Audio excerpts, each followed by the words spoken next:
Sejam todos muito bem-vindos, muito bem-vindas ao nosso canal. É uma alegria que a graça e o amor bondoso de Deus seja conosco, com você que está conosco nesta celebração.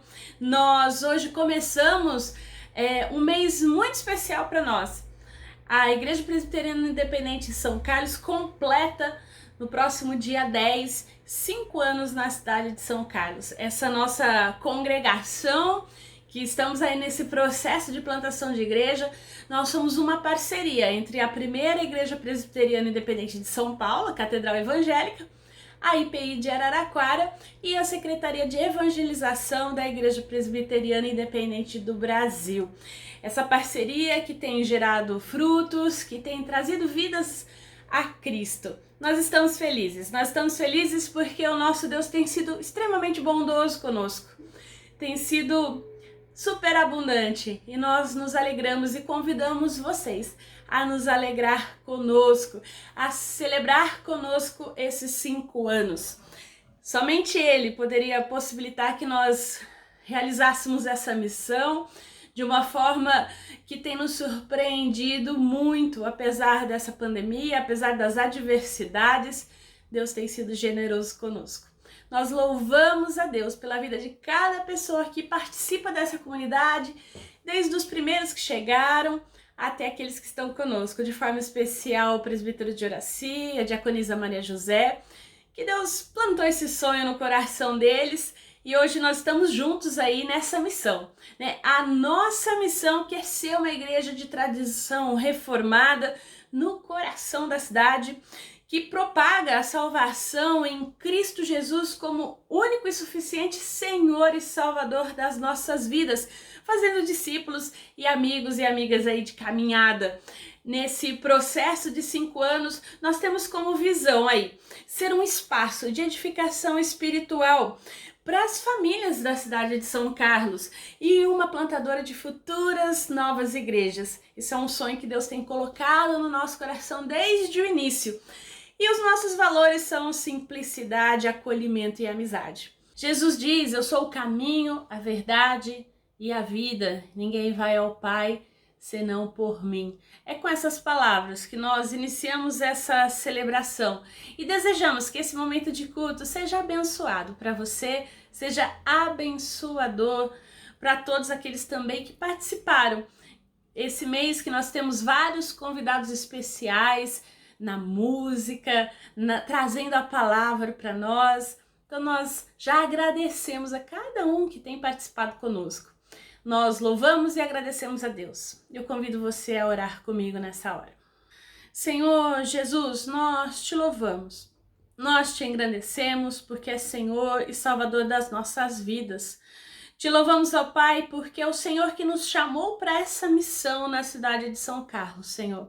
Senhor que levantou cada pessoa, que colocou o desejo em cada coração. É o Teu Santo Espírito que aquece o nosso coração para que nós continuemos firmes e fortes. Nós te agradecemos, Pai. Agradecemos pelo privilégio de servir a Ti nesse trabalho. Clamamos, ó Deus, que o Senhor nos abençoe, nos direcione, nos dê sabedoria, discernimento e entendimento em tudo aquilo que nós fizermos, ó Pai, nessa comunidade. Que nós possamos alcançar pessoas, ó Deus, que não Te conhecem, para que o Senhor possa ser o Senhor e Salvador da vida delas. Nós Te louvamos, nós Te embedizemos, nós Te adoramos. Receba este culto, Pai, como oferta suave a Ti. Nós Te adoramos porque é o único e suficiente Senhor e Salvador, Deus de toda a criação, poderoso, soberano. Obrigada, Pai. Nós Te engrandecemos nessa hora. Em nome de Jesus. Amém.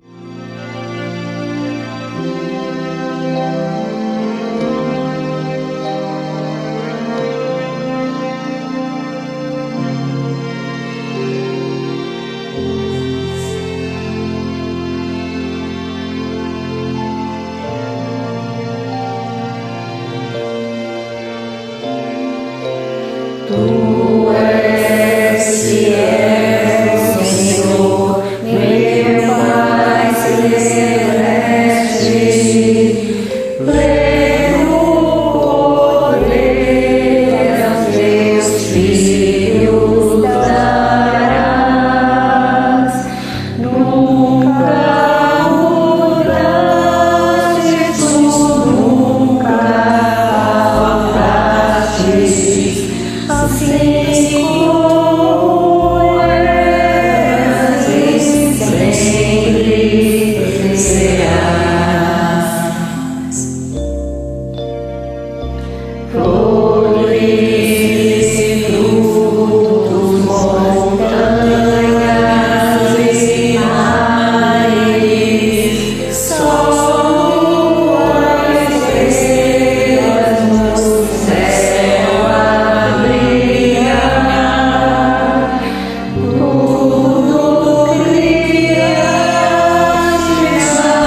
vamos ler para nossa meditação nesse momento de confissão de pecados o Evangelho de Marcos, capítulo 6, de 1 a 13, que diz o seguinte: Tendo Jesus partido dali, foi para sua terra e os seus discípulos o acompanharam.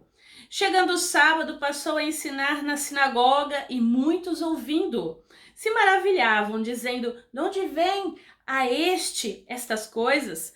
Que sabedoria é esta que lhe foi dada? E como se fazem tais maravilhas por suas mãos? Não é o carpinteiro, filho de Maria, irmão de Tiago, José, Judas e Simão? E não vivem aqui entre nós suas irmãs?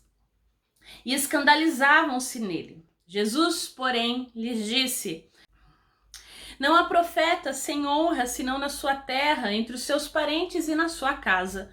Não pôde fazer ali nenhum milagre, senão curar uns poucos enfermos impondo-lhe as mãos. Admirou-se da incredulidade deles. Contudo, percorria as aldeias circunvizinhas a ensinar. Chamou Jesus os 12 e passou a enviá-los de 2 em 2, dando-lhes autoridade sobre os espíritos imundos.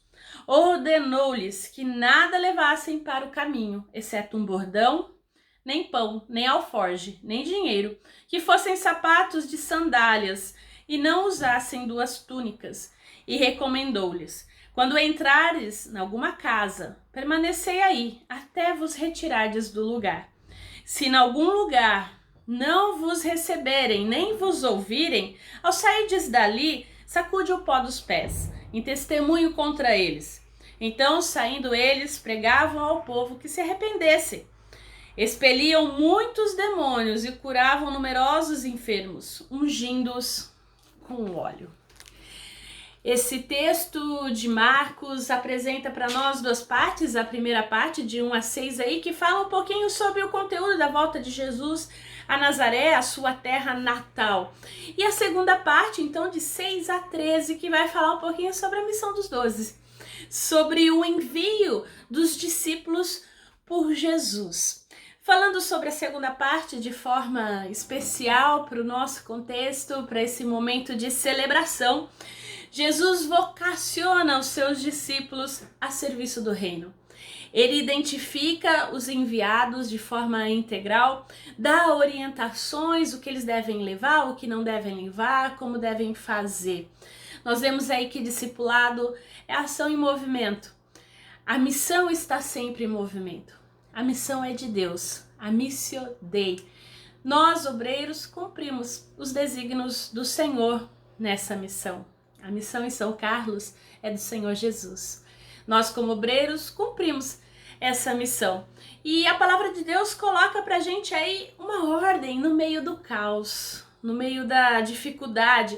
Essa ordem que supera as trevas, que superam a adversidade, que faz ressuscitar, que faz renovar.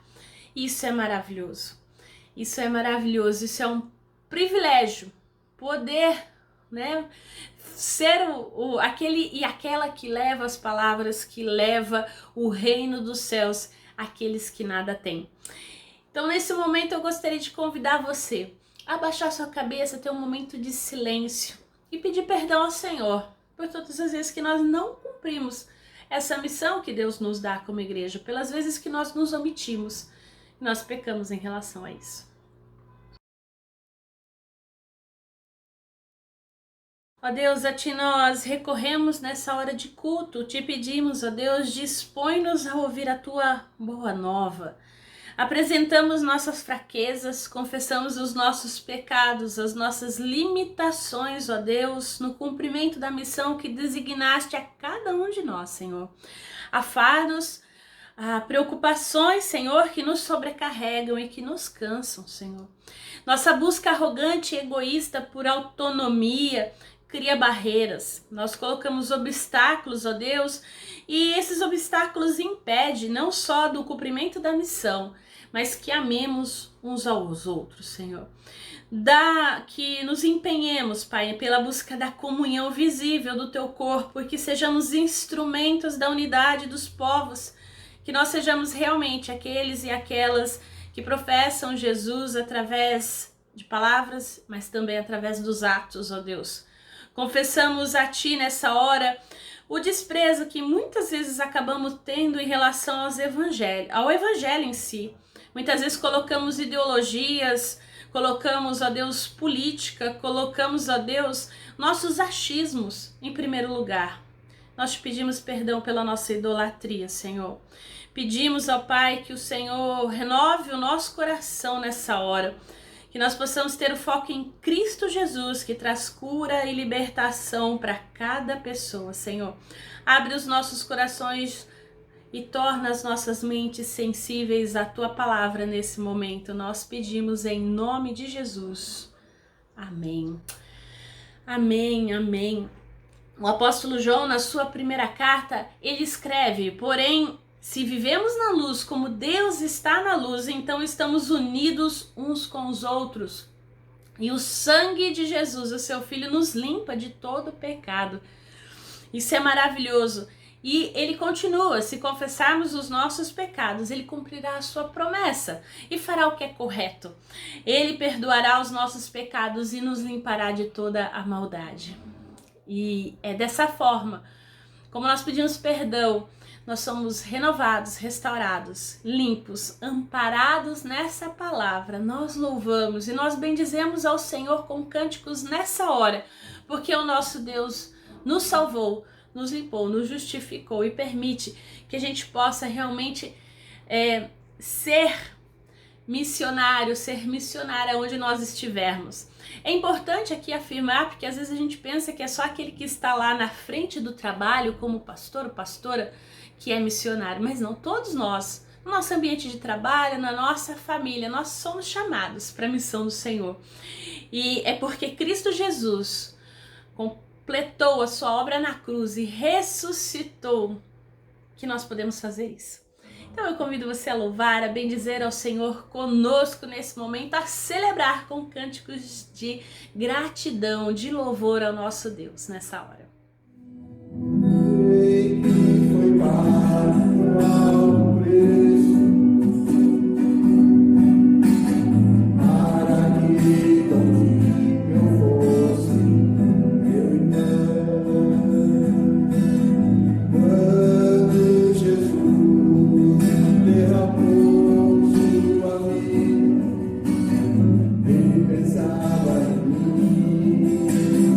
Ele pensava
nós desejamos o nosso maior carinho e amor por vocês. Vocês estão fazendo aí já 5 anos de inauguração da congregação. Então nós aqui de Ibaté, a igreja, a congregação de Ibaté, manda um feliz aniversário para a congregação de São Carlos. Que Deus abençoe vocês, que vocês continuem nesse espírito missionário para alcançar as almas aí em São Carlos. Deus guarde e Deus proteja a todos, é o que deseja a congregação de Ibaté para todos aí, na pessoa da reverenda Gisele e também do presbítero de Horaci e todos os irmãos que compõem aí a amada igreja de São Carlos. Deus abençoe, Deus guarde e proteja. Bom dia, graça e paz, meus irmãos e irmãs de São Carlos. Que alegria estar com vocês nesse mês de aniversário da igreja.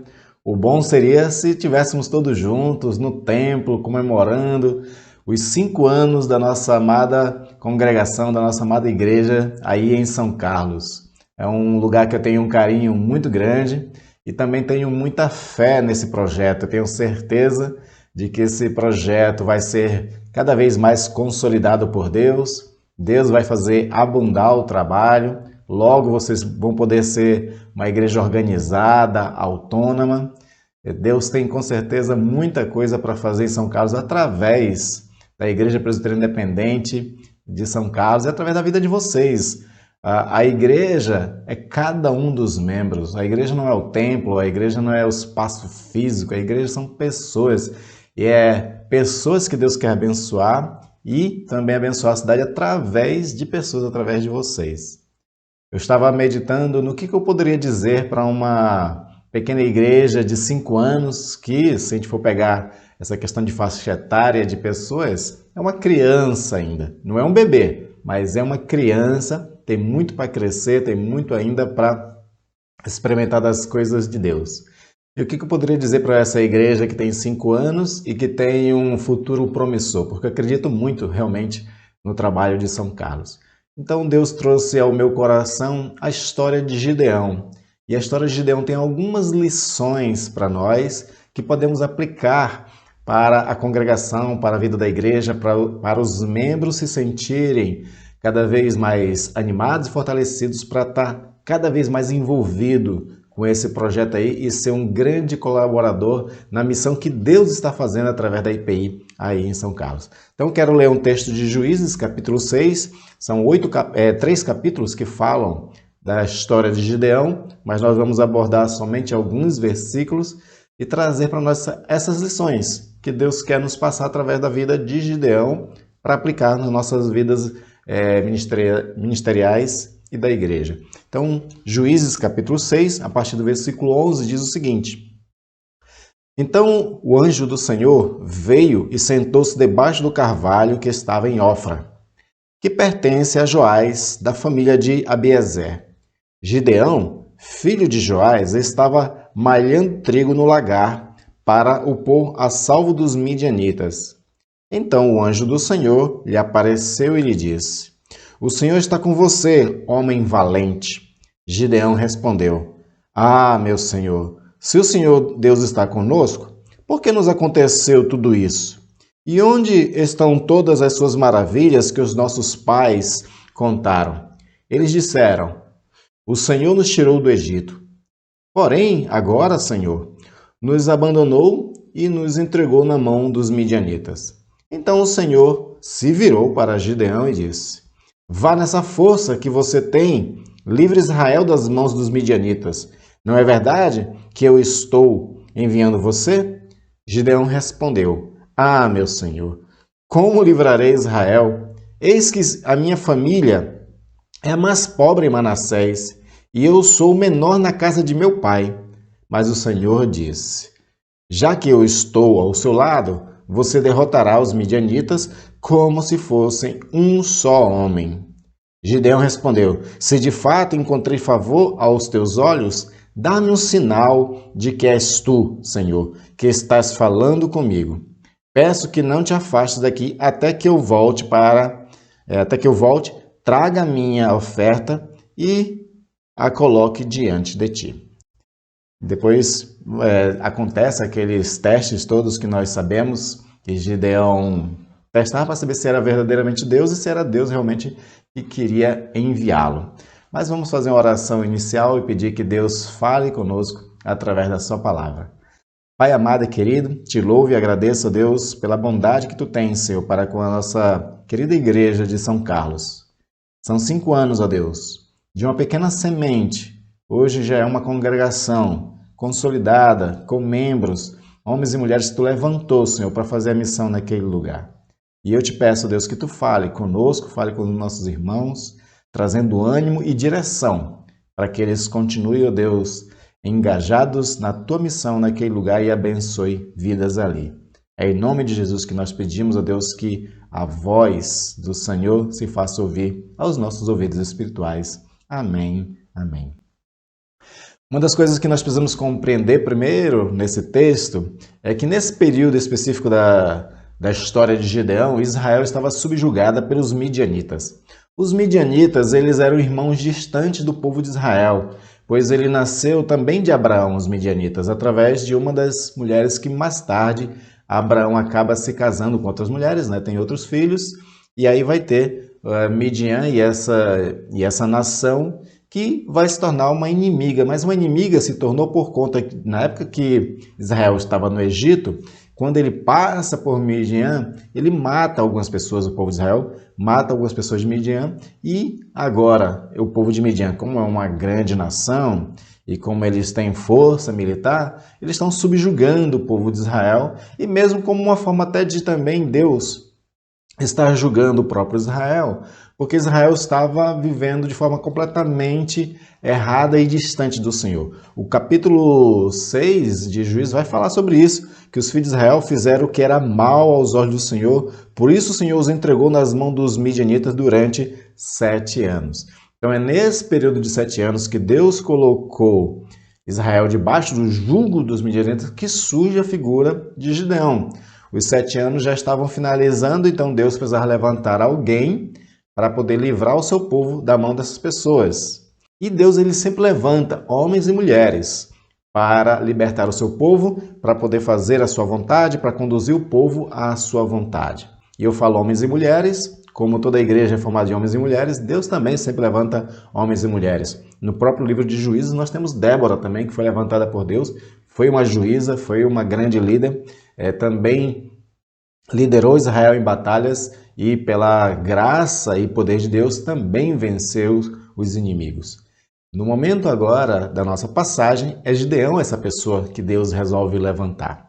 E quando o Gideão está ali trabalhando no lagar, né, eles eram agricultores, então ele estava preparando ali aquilo que ele tinha colhido para esconder dos midianitas, porque a pior forma de opressão que os midianitas faziam a Israel era justamente pegar todo o suprimento que eles tinham de alimento e deixavam o povo de Israel praticamente quase sem nada. Então ele esconde essas coisas. Enquanto ele está ali preparando essas coisas para serem escondidas, aparece o anjo do Senhor e o Senhor diz a primeira coisa que nós precisamos aprender das lições de Gideão. O Senhor é contigo. O Senhor é contigo foi uma palavra que o Senhor trouxe através do anjo para Gideão e Gideão tinha que entender o que isso significava. O Senhor é contigo é porque alguma coisa ele está fazendo. Isso é uma espécie de recrutamento. E ao recrutar e ao dizer o Senhor é contigo, o Gideão ele fica meio assim e diz assim, vem cá. O Senhor é comigo apesar de qualquer coisa? O Senhor é conosco apesar de qualquer coisa? Porque parece que o Senhor não é conosco agora nesse momento. Então ele não estava entendendo muito bem o que Deus queria dele. E aí ele vai dizer para Deus, Senhor, né? Se o Senhor Deus é conosco, por que nos aconteceu tudo isso? O fato de estarem sendo subjugados pelos midianitas, né? E aí ele traz à memória o que ele ouvia da parte de Deus, através de seus pais, né? Então ele diz assim, e onde estão todas as tuas maravilhas que os nossos pais nos contaram? O que os pais contavam para eles? Dizem o seguinte, o Senhor nos tirou do Egito.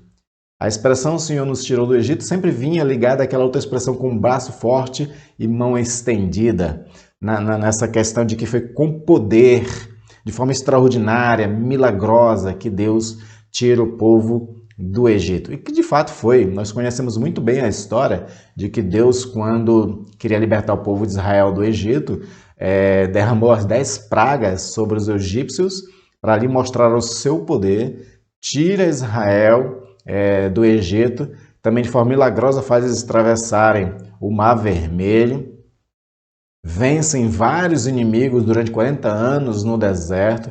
Quando eles adentram a terra prometida, que era Canaã, eles vencem 33 povos que moravam ali. Foi através, inclusive, de Josué, essas batalhas e vitória. Então, tudo isso estava na memória desse povo, de um Deus poderoso, extraordinário, que estava sempre com Israel. E então, o Gideão, ele nesse não muito entendimento do que Deus está querendo dizer para ele, o Senhor é contigo, ele coloca isso em xeque. Se o Senhor está conosco, por que então tudo está acontecendo?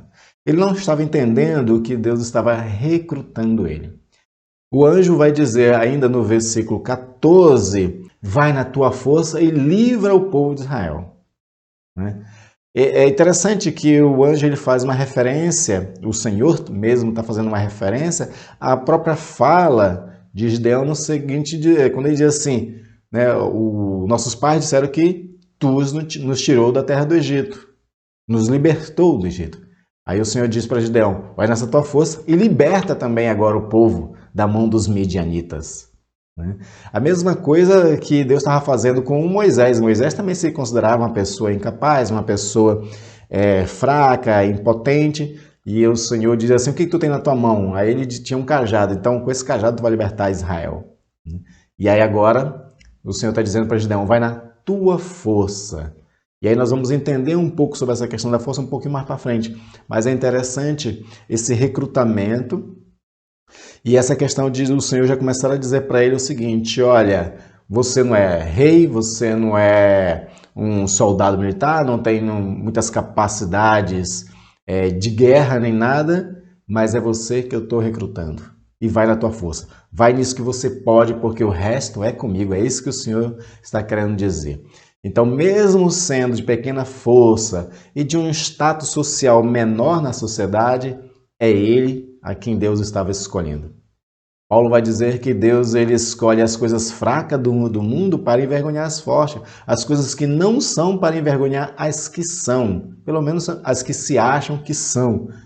E agora ele estava escolhendo uma pessoa pequena, e de um status social menor na sua sociedade. Ele vai dizer que a família dele é a mais pobre em Manassés, ele pertence à tribo de Manassés.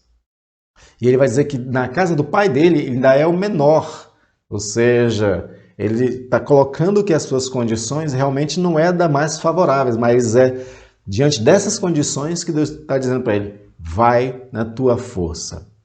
E através dessa convocação de um homem que pertence à família pobre, que é o menor da casa, nós aprendemos uma outra coisa que Deus já também disse por intermédio de um outro profeta, Zacarias, lá em Zacarias 4:10, o Senhor diz o seguinte, não despreze os começos humildes, pois o Senhor se alegra ao ver a obra começar, ao ver o prumo na mão de Zorobabel.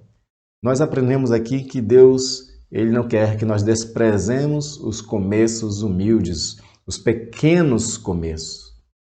A nossa igreja de São Carlos, ela ainda está no começo. Não despreze os pequenos começos, não despreze o tamanho que ela tenha. Nós temos que nos alegrar e entender que esses primeiros que Deus chamou, que Deus recrutou para trabalhar na IPI de São Carlos, é com essas pessoas que Ele quer fazer uma grande obra em São Carlos, que quer abençoar muitas vidas, que quer tirar pessoas da depressão, da ansiedade, do medo, da opressão do pecado, enfim, tudo que oprime o ser humano, o Senhor quer abençoar essas pessoas e vai usar a sua igreja para isso e usar esses pequenos começos da nossa igreja e de pequenas pessoas que pertencem à igreja. Mesmo que na verdade nós somos todos iguais diante do Senhor, o Senhor não faz acepção de pessoas, só Ele é grande. E a sua obra cresce quando nós diminuímos e Jesus é destacado. Como dizia João Batista, É necessário que Ele cresça e que eu diminua. Então, de fato, nós não podemos desprezar os pequenos começos, esses pequenos também que as pessoas, dessas pequenas que Deus também seleciona, recruta para fazer a missão. Por quê? Ele diz assim, o Senhor é contigo, vai nessa tua força, e agora ele reforça isso no versículo 16, dizendo o seguinte, eu sou contigo. Na versão que eu li, que é a Nova Almeida atualizada, diz assim, já que eu estou ao seu lado. Mas na revista e atualizada diz, já que eu estou contigo. Né? Já que eu estou contigo, então isso é muito importante. Se é Deus que está conosco, nós podemos todas as coisas. E o que o Gideão pode? O texto diz assim, já que eu estou ao seu lado, já que eu estou contigo, você derrotará os midianitas como se fosse um só homem. Você imagina, o exército dos midianitas, segundo os textos, segundo os historiadores, era um exército de 150 mil pessoas. E Gideão ia derrotar como se fosse uma pessoa somente, não era 150 mil. Por quê? Porque era o Senhor que estava com ele. E aí, nessa questão de o Senhor dizer estar com ele, Gideão, como qualquer ser humano, como nós somos, que às vezes nos questionamos do nosso chamado, questionamos a nossa capacidade, questionamos se é nós mesmos que deveríamos estar fazendo aquilo que fazemos, ele resolve testar se é Deus que está chamando e se é realmente ele que tem que estar fazendo essa obra. Então ele vai fazer a primeira prova que ele faz com Deus é de preparar um holocausto, né, com animais, com sopa, com algumas coisas. Ele traz esse holocausto e quer ver o que o Senhor vai fazer. Um fogo do céu vem, lambe e consome aquele holocausto como uma simbologia de que está aceitando a oferta de Gideão. E aí é que os olhos de Gideão se abrem para entender que é o próprio Deus que está falando com ele. É o próprio Deus que está recrutando ele, a ponto de ele dizer, ai de mim agora. Porque tinha essa compreensão, de fato, de que alguém que pudesse ver Deus morreria, uma vez que Deus é santo, santo, santo, e nós somos pecadores, meros pecadores. Né? A gente não tem constituição física, estrutura para permanecer de um Deus santo como Ele é. Mas o Senhor disse, não tenha medo, fique comigo, né? Eu estou escolhendo você, é você mesmo que eu quero que vá fazer essa grande obra. Aí mais tarde vai fazer um outro teste. Mais tarde vai fazer o teste que é mais conhecido, mais famoso dele, que é o do lençol. Né? Ele estende um lençol e ele diz assim, Senhor, durante a noite eu te peço o seguinte, para tu provar que eu mesmo é que estou sendo chamado e é eu que devo estar realmente envolvido nessa obra e que vou ter sucesso nessa obra. Então ele pega o lençol e estende e diz assim, durante a noite, Senhor, faz com que o orvalho molhe só o lençol e tudo fique seco ao redor. O Senhor faz isso. Né? De manhã, quando ele vai lá no lençol, ele percebe que está tudo seco ao redor do lençol e o lençol está molhado. Ele espreme e enche uma taça de água com aquele lençol. Mas ainda, né, dentro da nossa pequenez e sentimento de dúvida que nós temos, de medo, de não se achar suficiente, ele resolve continuar esse mesmo teste. Ele diz assim, agora vamos fazer o contrário. Durante a noite faz o orvalho ficar ao redor do lençol, mas não o lençol, que o lençol fique seco. E novamente acontece. E é quando ele realmente entende que é o Senhor que o chamou, é o Senhor quem colocou ele nessa missão e que vai abençoar ele nessa missão. Esses testes fazendo com Deus, nós vamos aprender mais tarde por Jesus Cristo que nós não devemos testar o Senhor nosso Deus. Nós temos que ter fé no chamado que Ele nos tem. E principalmente a partir da nova aliança, porque na partir da nova aliança, irmãos e irmãs, todo crente, todo que carrega o nome de Jesus Cristo, todo aquele que é seguidor de Jesus, foi constituído como um reino de sacerdote. Todos nós recebemos uma incumbência, todos nós recebemos um chamado da parte de Deus. Todos nós temos uma missão. Existem missões específicas que nós temos que fazer, que nós temos que descobrir a partir dos dons espirituais que Deus nos dá. E existe a missão ampla, aquela missão que todo crente tem para fazer, que é amar o próximo como a si mesmo e fazer discípulo de todas as nações, né? Um mandamento e um comissionamento são duas coisas que Deus deu para nós. Qualquer crente tem que fazer. São imperativos da parte de Deus para todos os crentes. Fazer discípulo de todas as nações, pregar o evangelho, ser testemunha de Jesus Cristo e amar o próximo como a si mesmo. Mandamento e comissão. Isso é para todos nós. A gente não precisa testar Deus para saber que nós temos que fazer isso e que nós vamos ser bem-sucedidos ao fazer isso. Na verdade, essa questão de sucesso é uma coisa muito subjetiva, porque o sucesso para Deus é diferente do sucesso que nós avaliamos muitas vezes. E o que nos cabe na missão é cumprir a nossa responsabilidade e deixar os resultados com Deus. Se a gente evangeliza, se a gente testemunha de Jesus para familiares, amigos, vizinhos e não se convertem, nós cumprimos a nossa responsabilidade de ser testemunha. A conversão é uma obra do Espírito Santo. E aí não vai nem por força e nem por violência. É o Senhor que abençoa. Isaías, quando ele foi chamado por Deus, lá em Isaías capítulo 6, a mensagem dele não é de conversão, é de julgamento somente.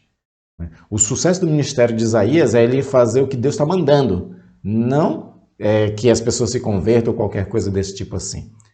E Deus vai converter aqueles a quem ele escolheu antes da fundação do mundo, segundo a nossa teologia. É isso que nós precisamos compreender. E uma vez feito isso, aí o que acontece na vida de Gideão é aquilo que Deus faz também com a vida da igreja. Deus reveste de poder para a missão. Em Juízes 6:34 fala sobre isso. Então o Espírito do Senhor revestiu Gideão, que fez soar o alarme, convocando os homens da família de Abiezer a segui-lo. Deus revestiu Gideão para que ele fizesse a missão. Deus ele tem o maior prazer em revestir a sua igreja de poder. Foi isso que Jesus recomendou ao discípulo, ficar em Jerusalém até que do alto sejais revestido de poder. Eles ficaram em oração constante. Depois de 10 dias de consagração, de oração, o Senhor revestiu eles do poder. O poder do alto se derramou sobre eles. Na primeira pregação de Pedro, foram 3.000 almas convertidas. Deus reveste de poder para que a igreja tenha a força, a capacidade de fazer a missão. Porque é assim que é o Senhor estar conosco. É Ele trazendo os recursos espirituais que precisamos para que a missão aconteça. Para que vidas sejam tocadas, vidas sejam libertas, almas sejam curadas. É Ele concedendo em nós a sua força, o seu poder, através dos dons espirituais. Cada crente convertido a Jesus Cristo, que segue Jesus, que ora, que se consagra, tem um dom espiritual. Descubra o seu dom espiritual, sirva a Deus com o seu dom espiritual. Faça com que a igreja cresça a partir de você fazendo a sua parte, contribuindo no corpo de Cristo com o seu dom espiritual. Jejue, ore ao Senhor para descobrir qual é o seu dom. E uma vez que você descobre e começa a praticar o dom, ele vai só se aperfeiçoando o seu dom. No começo você ainda fica meio sem jeito de como atuar, mas conforme você vai atuando com o dom que o Senhor te deu, você vai se aperfeiçoando. É que nem dirigir carro. Quando a gente começa a dirigir carro, a gente fica tudo preocupado em olhar para a rua, passar marcha, fazer aquele jogo de embreagem, freio, aceleração, aquela coisa toda. Mas com o tempo, com a prática, você vai fazendo tudo no automático, vai se aperfeiçoando, daqui a pouco você já é um exímio motorista de carro. Então, nós temos que fazer a mesma coisa com o dom. Vai praticando, daqui a pouco vai estar aperfeiçoado e nós vamos fazer de forma muito natural, exercendo os nossos dons. Outra coisa que nós podemos aprender ainda, também da história de Gideão, é que Deus levanta outras pessoas para cooperar com aquele que está à frente, com aqueles que estão trabalhando, né? Nós temos a nossa irmã Gisele, que Deus levantou aí para estar abençoando a vida dos irmãos em São Carlos, mas Deus quer agregar outras pessoas. Com Gideão foi a mesma coisa. Gideão ele precisou também fazer recrutamento de pessoas. Então, ele faz passar mensageiros pela tribo de Manassés, por outras tribos também, e convoca pessoas, recruta essas pessoas para ajudar. E aí 32 mil pessoas se ajuntam a Gideão para livrar Israel da mão dos midianitas.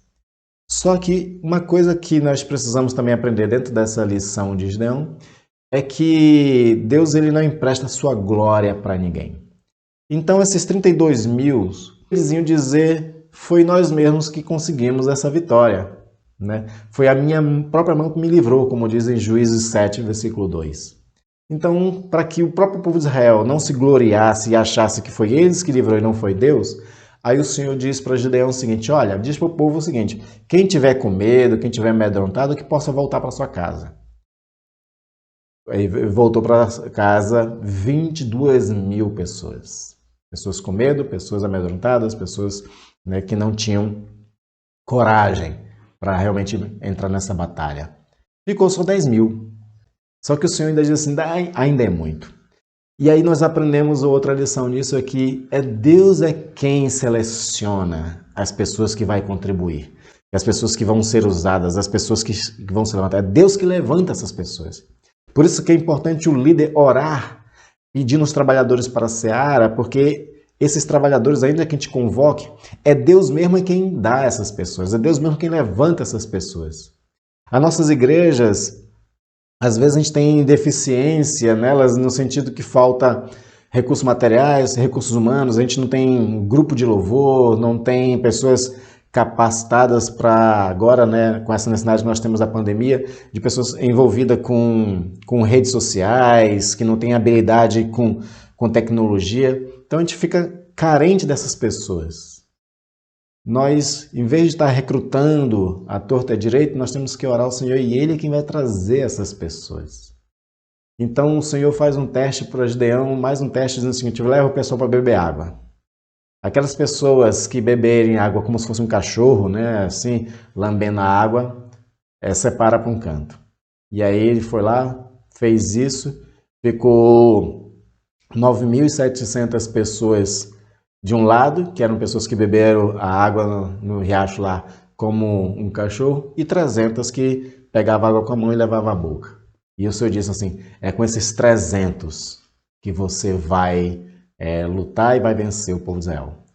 Aí você agora deve pensar, que desespero para Gideão. Antes ele tinha 32 mil, né? Depois sobrou 10 mil, agora só tem 300, como vai lutar com 300?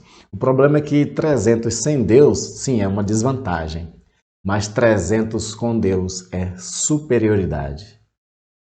São Carlos pode ser uma pequena congregação, com poucos membros, mas vocês estão com o Senhor. O Senhor está contigo. É assim que ele disse a Gideão, assim que ele diz à igreja, eu sou com vocês. Vocês, com Deus, são superiores e a porta do inferno não prevalecerá contra a igreja do Senhor. Por isso, meus amados irmãos e irmãs, tenham fé, tenham confiança, se alegrem, somem forças com a pastora Gisele. Acreditem no chamado de vocês, acreditem nos dons que Deus colocou no coração de vocês, na vida de vocês, capacitando vocês. Porque vocês, sendo poucos, mas tendo Deus com vocês, vocês são superiores, são potencializados pelo poder de Deus, revestidos pelo poder de Deus. Eu oro muito pela igreja de São Carlos, que Deus a abençoe cada vez mais, de que a partir de vocês, muito mais pessoas sejam abençoadas. E é vocês que vão fazer isso tudo acontecer. E Deus com vocês. Então, aqueles seus amigos, familiares, pessoas que Deus colocou ao redor de vocês, são pessoas que Deus quer que você alcance elas. Que você testemunhe do amor dele, da salvação dele. E assim, as coisas vão acontecendo naturalmente. O crescimento da igreja ele é orgânico. Quando nós estamos fazendo aquilo que Deus quer. E aí, assim como o Gideão, né, vai na força, vai nessa coragem e confiante no Senhor. E você conhece a história de que Gideão e os seus 300 não precisaram fazer muita coisa para vencer os midianitas. Eles tiveram somente que tocar o shofar, né, a trombeta, quebrar vasos, porque Deus fez com que os próprios midianitas lutassem entre si, na confusão das coisas que estavam ali na noite, começam a matar uns aos outros, e assim Israel vence sem precisar derramar muito sangue, porque os 300 com Deus, eles eram superiores aos 150.000 dos midianitas. Amém, queridos? Que Deus abençoe vocês e que vocês vão nessa força que vocês têm, no tamanho que vocês têm, para fazer o que Deus quer fazer na cidade de São Carlos através de vocês. Quero orar por você, para que Deus abençoe a sua vida e use você poderosamente para ser bênção aí na cidade. Pai querido e amado, eu te louvo e agradeço pelos meus irmãos e irmãs, ó Deus, da cidade de São Carlos. São pessoas que têm te seguido, Senhor, com muito amor e com muita fé. Cada um tem suas próprias lutas individuais, mas eles estão contigo, Senhor, e tu está com eles. Abençoa-os a vencer suas lutas. Ao mesmo tempo, Deus, em que eles também estão engajados, Senhor, na missão, contribuindo, Senhor, com a tua serva, a pastora Gisele. Que eles, ó Deus, sejam revestidos de poder e que tu os use poderosamente, Senhor, para assim abençoar vidas, muitas vidas, a qual tu queres, Senhor, alcançar na cidade de São Carlos. É uma pequena igreja, mas nós não desprezamos esse pequeno tamanho e o pequeno começo. Pelo contrário, nós nos alegramos para poder experimentar o quanto tu é bom e o quanto, Senhor, tu estás conosco nos abençoando. Abençoa-os, Pai, em nome de Jesus. Abençoa tua serva Gisele, abençoa a liderança, Senhor, que tem ali em São Carlos, que eles possam se animar através da força do poder do Espírito Santo a fazer a tua obra, Senhor. Vencendo todas as dificuldades, todas as faltas de recursos, às vezes, que tem, Senhor, mas que eles saibam que tu estás com eles, e se tu estás com eles, nada falta. É assim que nós cremos, e assim nós também já te louvamos, ó Pai, agradecendo a Deus pela oportunidade de te servir na cidade de São Carlos. Em nome de Jesus, ó Deus, que eu agradeço por tudo e peço a tua bênção sobre a congregação, sobre os nossos irmãos. Amém. Amém.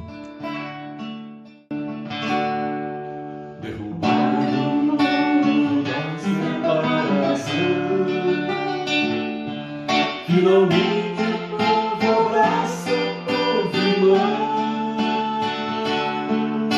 Impérios vão caindo, fronteiras vão se abrindo, e a nova liberdade a ressoar. História eterna de Deus, conduzindo a história para o seu final.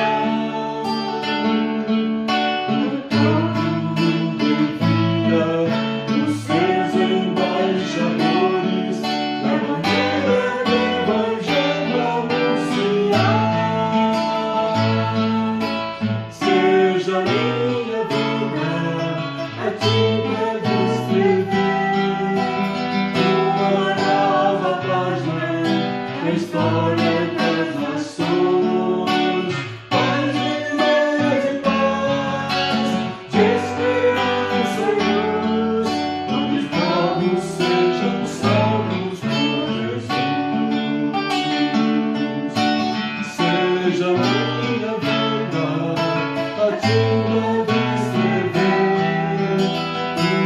uma nova página na história das nações. Paz e paz, de esperança e luz, onde os povos sejam salvos por Jesus.